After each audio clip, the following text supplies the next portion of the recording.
दोस्तों, जब हम किताबों में पढ़ते थे बचपन से तो एक कविता बड़े प्यार से पढ़ते थे कि बापू हमारे चांद सितारे छोड़ चले हमें किसके सहारे। जब बापू के सीने में गोली लगी थी तो सारी दुनिया रोने लगी थी। यूं ही हिंदुस्तान में बापू को राष्ट्रपिता का जैसे शब्द से नवाजना बहुत बड़ी गर्व की बात है। और ऐसे ही राष्ट्रपिता महात्मा गांधी जी को पूरा हिंदुस्तान यानी कि पूरा संसार यूं ही राष्ट्रपिता नहीं कहता है। लेकिन अफसोस की बात है, जिस तरीके से खुले मंचों पर, जिस तरीके से बापू की तौहीन की जा रही है, मोहनदास करमचंद गांधी ने सत्यानाश फेल दिया। और नाथुराम गोडसे जी को नमस्कार है, मार डाला वो। जिस तरीके से बापू को अपमानित किया जा रहा है, ये वाकई में शर्म करने वाली स्पीच है। क्योंकि हमने जिन किताबों में पढ़ा था, जिन शिक्षा के मंदिर में सिखाया गया था कि बापू हमारे 16 सितारे छोड़ चले हमें किसके सहारे, तो जिस तरीके से ये भाषण दिए जा रहे हैं, जिस तरीके से उनका अपमान किया जा रहा है, लेकिन आज समाज में चुनिंदा लोगों को छोड़कर पूरा भारत देश इस चीज की मुखालफत कर रहा है। देश में महात्मा गांधी जी, बी.आर. अंबेडकर जी,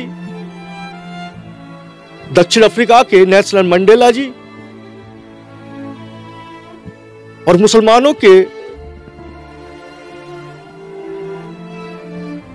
अली जी, ये ऐसे नाम दुनिया में गुजरे हैं जो अपने आप में एक शिक्षा का समुद्र लेके घूमते थे। लेकिन जिस तरीके से हिंदुस्तान की सरजमी में ज्ञान का अंपर पार रखने वाले ऋषि मुनि इस तरीके का अपमान कर रहे हैं, ये वाकई में सोचने वाली बात है। क्योंकि ये देश ऋषि मुनियों का देश है। यहां पर आप पूरब से पश्चिम, दक्षिण, किसी भी स्टेट में निकल जाओ, यहां पर धर्मगुरु हर धर्म में, ऋषि मुनि कहीं भी आपको मिल जाएंगे। इसलिए यहां पर शांति का देश कहा जाता है। लेकिन यह सलाम करना होगा उन 73 वकीलों को जिन्होंने इनके खिलाफ एक याचिका दायर की। हमें सलाम करना होगा हिंदुस्तान के बुद्धिजीवियों को जिन्होंने खुलकर इसका विरोध किया।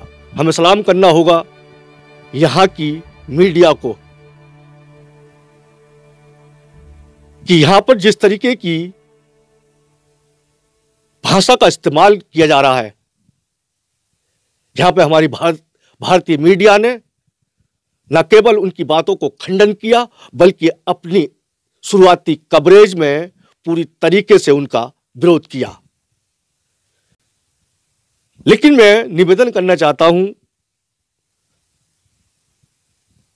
समाज के उन बुद्धिजीवियों से, उन अध्यापकों से जिन्होंने हमें सिखाया सर्वे भवन्तु सुखिनः सर्वे सन्तु निरामया मा कश्चित् दुःख भाग् भवेत्, जिन्होंने हमें प्रार्थना करना सिखाया कि सबसे पहले हाथ जोड़ो। हम उन गुरुओं से कहना चाहते हैं कि देश में चाहे वो किसी भी जाति का हो, किसी भी धर्म का हो, या फिर कहीं भी किसी भी स्टेट से ताल्लुक रखता हो, अगर हमारे देश की अजमत को तार तार करता है तो उसकी मुखालफत होनी चाहिए। किस तरीके से खुलेआम तरीके से बापू को गालियां दी जा रही हैं। लेकिन छत्तीसगढ़ की इस गवर्नमेंट को, छत्तीसगढ़ के मुख्यमंत्री जी को यूपी पोल खोल न्यूज नेटवर्क का सलाम है। हिंदुस्तान की मीडिया को मेरा सलाम है कि जिस तरीके से एकजुट होकर देश की अजमता को लूटने वालों को मुंहतोड़ जवाब दिया है। यह कहीं ना कहीं बापू का ही सिद्धांत है जिस पर हम लोग अमल करते हैं। इसी के साथ मैं अलविदा लेता हूं, और जिस किसी ने मेरा चैनल यूपी पोल खोल न्यूज नेटवर्क यूट्यूब पर सब्सक्राइब नहीं किया है वो चैनल को सब्सक्राइब कर लें, जिससे कि एक हम लोगों को, हमारी टीम को एक हौसला मिले और यह हमारी कोशिश रहेगी कि हम बेहतर से बेहतर काम आपके बीच लेके आएंगे। इसी के साथ जय हिंद, वंदे मातरम, अल्लाह हाफिज।